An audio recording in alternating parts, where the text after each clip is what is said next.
What's up, good people? Once again, back in the building, you got your boy, the CuzWeKin connoisseur, Big U, of course, with another episode of the Open Bar Sports Talk Edition, where we bring you the NBA from a New York Knicks fan's point of view.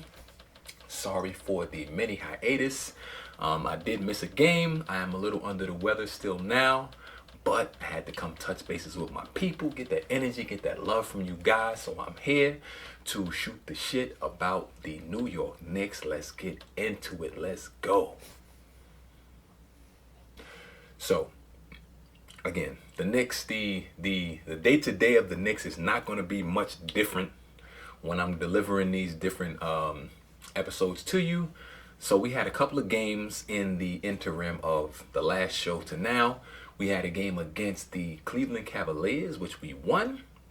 Actually blew them out for a second time, which to me is good. It's a win. I'm happy for any win, but against the Cleveland Cavaliers, it's not like we're going to get no stripes for beating that guy up. You know what I'm saying? So I'll take the win. Another bottom rung team in the NBA, like the New York Knicks. But, we did lose. And then in the game, the most recent game, we just played against the Los Angeles Lakers, where, of course, again, we lost. So, one up, one down in the last two. Again, victories are always cool, always wanted, and always celebrated. So props to the Knicks for beating the Cleveland Cavaliers. The last game that we just played against the Lakers, though, I thought we was going to lose way worse than we lost. We lost, but only by 8 points, losing 100-92. And I keep saying this is an ongoing theme that it's coming. The Knicks are starting to shape into something. The consistent thing that we're seeing throughout these games is that the Knicks are getting after it on the defensive end of the floor, and I'm happy with that. We did lose to the Lakers, but they score way more than 100 points on a regular basis. So holding them to 100 points is pretty good. And then the Cleveland Cavaliers we beat 106-86, so we held them to 86 points, and that's phenomenal to me. So if we can keep up that defense, what that will do is put us in a position where we always have a chance to creep in, sneak in, steal a game if we can stay close to these teams that we play by playing good, solid, strong defense. So let's get right to it, man, with the hot and the not segment of the show. I don't want to beat up on the Knicks, talk about the doldrums that we're in, talk about the problems that we have over and over and over again. So with the hot player of the game, again, sometimes I go with different things other than just specific players, and we're going to go with the Knicks defense as a whole. Like I said, in the last two games, they held the Lakers to 100, Cleveland to 86. They held the Lakers to 43% shooting from the field and Cleveland to 33% shooting from the field, which is phenomenal. If we can hold teams under 50%, under 45% at that, and great offenses like the Lakers, again, I say this too, and this seems to be a recurring, it's like these things get cliche, but if we can take those efforts and put those efforts against the low-level teams, those efforts on defense would pretty much guarantee us victories on those nights. All we have to do is put up a couple points, put on a defensive performance that we put on in the last two games, and against the lowly teams in the NBA, against your Clevelands, against your Phoenix Suns, against your Warriors, against your Timberwolves, you could maybe walk away with a victory. I wouldn't want us to walk away with too many victories because that would mess up the tank. The Knicks are a team that are not going to make the playoffs. We're not going to do great. So it's either you do great or you do bad. And I need for them to continue down the bad path. The games are close, like I said. We only lost by 8 to the Lakers, so the game was very watchable. It was very competitive throughout. Not something that I would have turned the channel on, but keep piling up those L's, and maybe we could get a number 3 pick again, a number 2 pick, maybe even a number 1 pick. Who knows, But the Knicks defense I'm going with as the hot player of the games. With the not player of those games, I'm going to go with somebody who is near and dear to my heart as one of the top players on the Knicks roster, and that's Julius Randle, because he's done pretty decently, scoring I think 16 points this game and 19 points last game, but I'm going to need him to be a 20-10 guy. On a team like the Knicks, we need a staple on the offensive end. You cannot just have one guy to go to for your scoring. We do have Twin, who shows up every single night, very aggressive on the offensive end, and you know what you're going to get from him.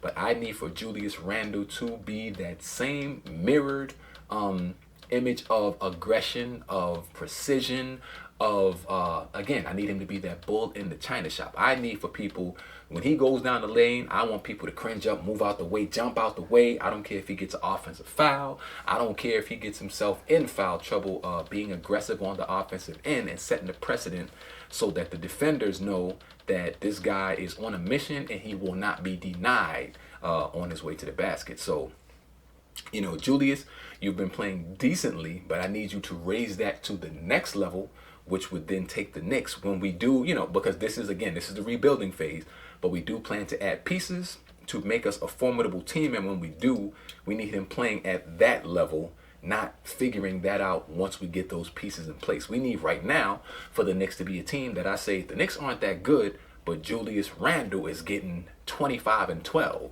27. You know what I'm saying? These are the numbers that I need for Julius to be getting on a night-to-night basis. So Julius, you know, I salute you for your effort, but I need you to dominate. I need you to be dominant for the Knicks. And until then, I will continue to hold you accountable for what I would consider from your talent level mediocre play. So he's the not player of the New York Knicks games. Okay, and now we're getting to let's talk about it. Where we talk about things surrounding the team, even in the league, because you know, the Knicks are not a very tumultuous team. There's not a lot of rumors and crazy stuff going around the team. But one thing we do have going on right now is RJ Barrett, the Rook, the Maple Mamba, is out with an ankle injury, the first major injury in his career. Let's see how he bounces back from that. He has missed the last 3 games, and he is sorely missed because of his effort and tenacity on the offensive and defensive end makes him a integral part of what the Knicks do on both ends of the floor. So they didn't say there wasn't any tears or anything like that. It's just an ankle sprain, but I guess they're keeping him out to make sure that when he does return, he is 100%. But right now we got RJ Barrett. We're missing your Rook. Hope you're getting that treatment and getting that ankle back up to 100% so you can get back out there and help your brothers, your teammates. And this is not Knicks news that we're going to talk about, but this is the biggest NBA news probably in general. In tonight marks the return of the newest, bestest, greatest thing that the NBA has for consumption, and that is Zion Williamson, the man, the myth, the legend, the beast. He is returning tonight in the game that the Pelicans have against the San Antonio Spurs, which is interesting because bringing him back to a team that is coached by a guy, Greg Popovich, that will usually game plan to take away what your strengths are. I want to see how he does. I was watching the game, and in fact, right now it's halftime that I'm doing that video. So thus far, he has been pretty unimpressive. They do have him on a minutes restriction, playing him 4 minutes of play, then resting, then 4 minutes of play. Kind of weird, and I don't know how you can get it to a real rhythm, and basketball is something that is based pretty much on your rhythm. But we'll see. I'm not expecting a lot from the guy right now. This is his first game back, not even in game shape really, and I'm sure that they want him to play himself into game shape. All I've gotten really out of watching him play is that he resembles a chubby lesbian. A chubby young lesbian is what he looks like. Like he's got like a lady booty, and he's built very weirdly, very explosive when he gets the ball, moves around very quick, but the way that he's built is not like any other. Maybe Oliver Miller. Oliver Miller is probably the only other basketball player that I saw built similarly, but he was very slow and more of a paint post type player. And this guy is on the perimeter, dribbling the ball on the perimeter, handling the ball, getting up and down very quickly. He's explosive with that body composition. It looks very weird again. He looks like he's going to be the next new character on Orange is the New Black. But don't hold me to it. I don't know. I think they might even cancel that series or finished it up or something like that. I don't follow it that much. But you got Zion with the grandma hips and not with much game tonight. So that is our Let's Talk About It. We talked about it. All right, so now this is where we get to the end, which is the opposite of the beginning. And that's why they call it the end. And where do we usually end? You ask? Well, you don't ask, but I always say this and I always tell you. We end with mellow time. But alas, the Portland Trail Blazers are idle tonight.